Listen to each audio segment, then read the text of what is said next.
يا معاشر المسلمين وزمرة المؤمنين رحمكم الله، اعلموا يومكم هذا يوم العيد الأضحى ويوم الأكبر ويوم السرور ويوم المغفور، يوم أحل الله لكم فيه الطعام وحرم عليكم الصيام.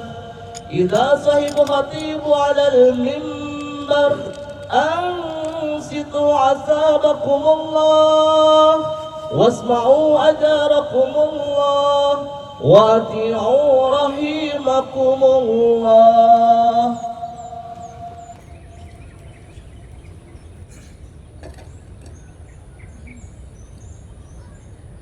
Assalamualaikum warahmatullahi wabarakatuh. Allahu Akbar, Allahu Akbar, Allahu Akbar, Allahu Akbar, Allahu Akbar, Allahu Akbar, walillahil hamd. Alhamdulillahilladzi hadana lihada وما كنا لنهتدي لولا أن هدانا الله. لقد جاءت رسل ربنا بالحق ونودوا أن تلكم الجنة ورثتموها بما كنتم تعملون. أشهد أن لا إله إلا الله وحده لا شريك له وأشهد أن محمدا عبده ورسوله.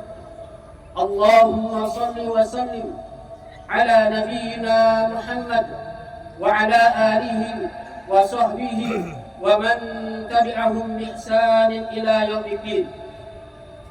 فيا عباد الله، أوصيكم ونفسي بتقوى الله وطاعته لعلكم تتقون، كما قال الله تعالى في كتابه الكريم: أعوذ بالله من الشيطان الرجيم. يا أيها الذين آمنوا اتقوا الله حق تقاته ولا تموتن إلا وأنتم مسلمون. وقالوا: يا أيها الناس اتقوا ربكم الذي خلقكم من نفس واحدة وخلق منها زوجها وبث منهما رجالا كثيرا ونساء واتقوا الله الذي تساءلون به والأرحام إن الله كان عليكم رقيبا.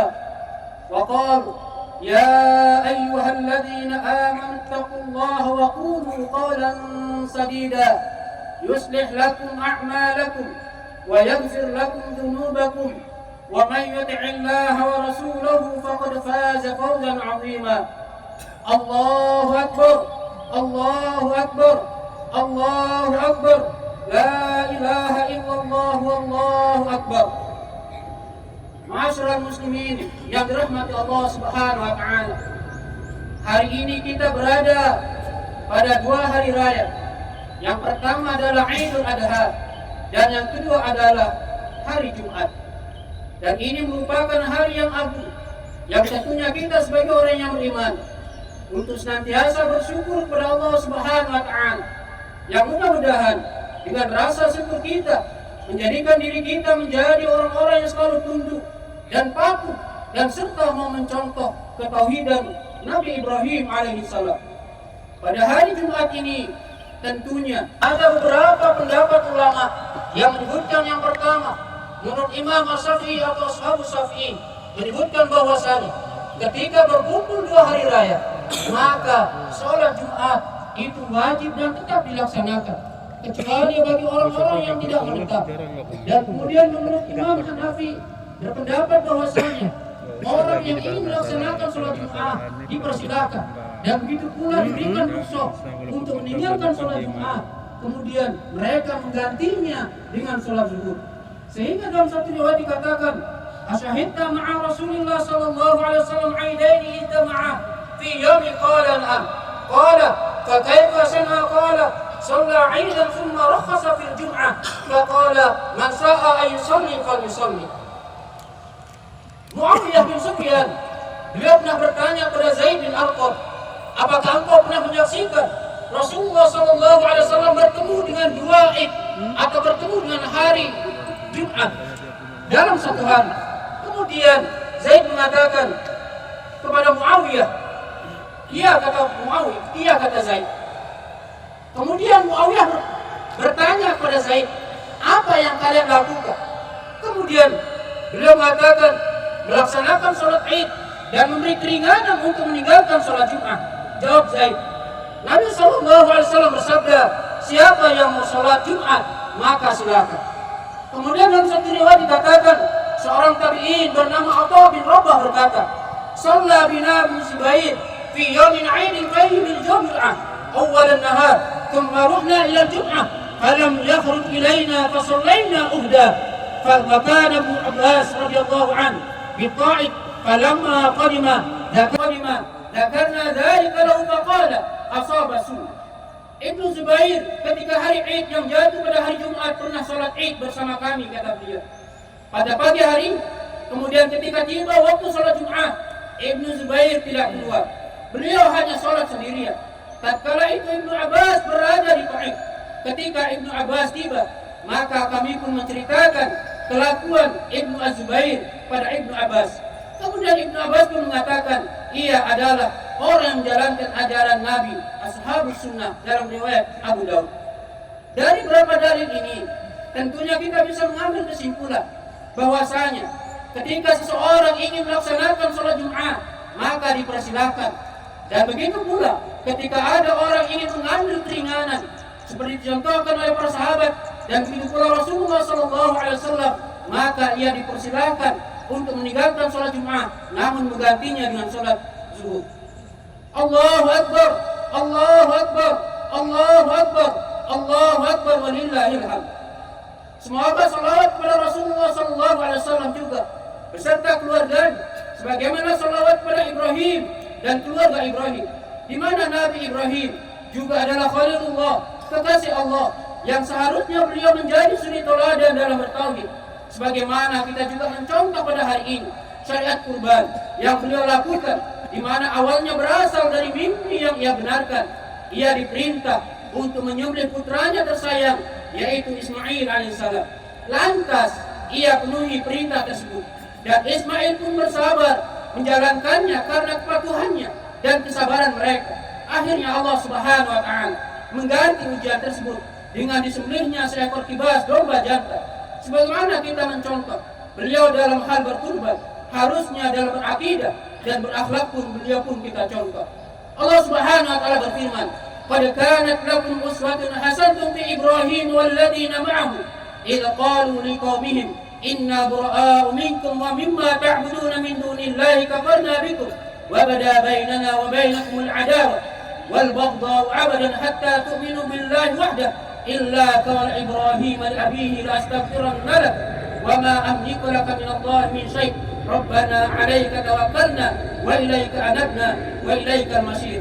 Sesungguhnya telah ada suri teladan yang baik bagi kalian para Ibrahim dan orang-orang yang bersama dengan dia ketika mereka berkata kepada kaum mereka, sesungguhnya kami berlepas diri daripada kamu, daripada apa yang kamu sembah selain Allah.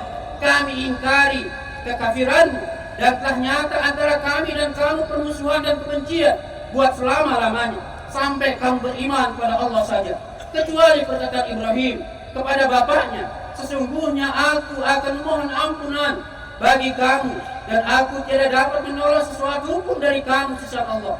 Ibrahim berkata, ya Tuhan kami, hanya pada Engkaulah kami bertawakal dan hanya pada Engkaulah kami bertobat dan hanya kepada Engkaulah kami kembali. Surah Al-Mumtahanah ayat 4. Allahu Akbar, Allahu Akbar, Allahu Akbar, walillahil hamd. Disebutkan di sini, Nabi Ibrahim punya sifat, beliau berlepas diri dari kesyirikan dan pelakunya, beliau membenci kesyirikan. Demikian pula ajaran para nabi mereka ingin menegakkan tauhid pada diri mereka dan umatnya. Mereka tidak menghamba kepada selain Allah. Para nabi selalu ingat untuk menjauhkan diri dari tauhid. Allah Subhanahu wa taala sebutkan, "Wa laqad ba'atna fi kulli ummatin rasul an i'budullah wa tajtanibut taghut." Dan sungguh kata Allah, kami telah mengutus rasul pada tiap-tiap umat untuk menyerukan sembahlah Allah saja dan jauhilah taghut. Surah Nahl ayat 36. Taghut adalah sesuatu yang hamba melampaui batas terhadapnya, seperti sihir, dukun, paranormal, termasuk dalam tagut. Maka inilah yang diinginkan oleh setiap nabi, untuk beribadah kepada Allah Subhanahu wa taala semata, mentauhidkan Allah Subhanahu wa taala dan menjauhkan diri dari tagut. Sifat Nabi Ibrahim lainnya yang patut kita contoh adalah sebagaimana disebutkan dalam ayat yang lain, Inna Ibrahim kana ummatan qanitan lillahi hanifa wa lam yakun minal musyrikin. Sesungguhnya Ibrahim adalah seorang imam yang dapat dijadikan teladan bagi lagi patuh kepada Allah dan hanif, dan sekali-kali bukanlah dia termasuk orang-orang yang mempersekutukan Allah Subhanahu wa taala. Nabi Ibrahim punya 4 sifat dalam ayat ini. Yang pertama adalah sifatul ummah, artinya suri teladan. Ibnu Mas'ud mengatakan bahwasanya sifat ummah sini adalah yang dimaksud adalah muallimul khair, yang selalu mengajarkan kebaikan. Kemudian Ibnu Umar juga menyatakan bahwa ummah adalah mengajarkan agama pada manusia. Kita patut mencontoh hal ini, menjadi teladan mulai dari teguh keluarga kita, kemudian ke ruang lingkup yang lebih luas. Kemudian sifat yang kedua adalah al-qanitat, yang khusyuk, taat pada Allah Subhanahu wa taala, selalu khusyuk, dawamut taat, selalu melaksanakan ketaatan kepada Allah Subhanahu wa taala. Allahu akbar, Allahu akbar, Allahu akbar walillahil hamd. Sehingga jemaah dirahmati Allah Subhanahu wa taala. Karena itulah Nabi Ibrahim ketika Allah Subhanahu wa taala memerintahkan kita untuk menjadikan sebagai suri teladan, karena beliau memiliki sifat al-hanif, yang selalu berada pada jalan yang lurus, yang menjauhi kesyirikan dari menuju ketauhidan kepada Allah Subhanahu wa taala. Kemudian yang keempat adalah walam yakum minal musyrikin. Ibrahim tidaklah termasuk orang-orang yang musyrik. Berarti beliau tidak mewariskan tradisi-tradisi kesyirikan yang sudah mendarah daging. Allahu akbar, Allahu akbar, Allahu akbar walillahil hamd. Mudah-mudahan pada khutbah yang pertama ini kita bisa mengambil contoh yang baik dari suri teladan kita Nabi Ibrahim alaihissalam. Aqulu qali hada wastaghfir wa lakum wa lisairil muslimin wal muslimat fastaghfiruhu innahu huwal ghafurur rahim.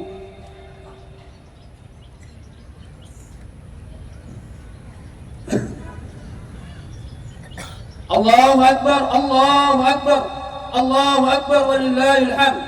Ahmadu rabbi wa ashkuru wa ashhadu an la ilaha illallah wahdahu la syarika lah wa ashhadu anna nabiyyana Muhammadan abduhu wa rasuluh.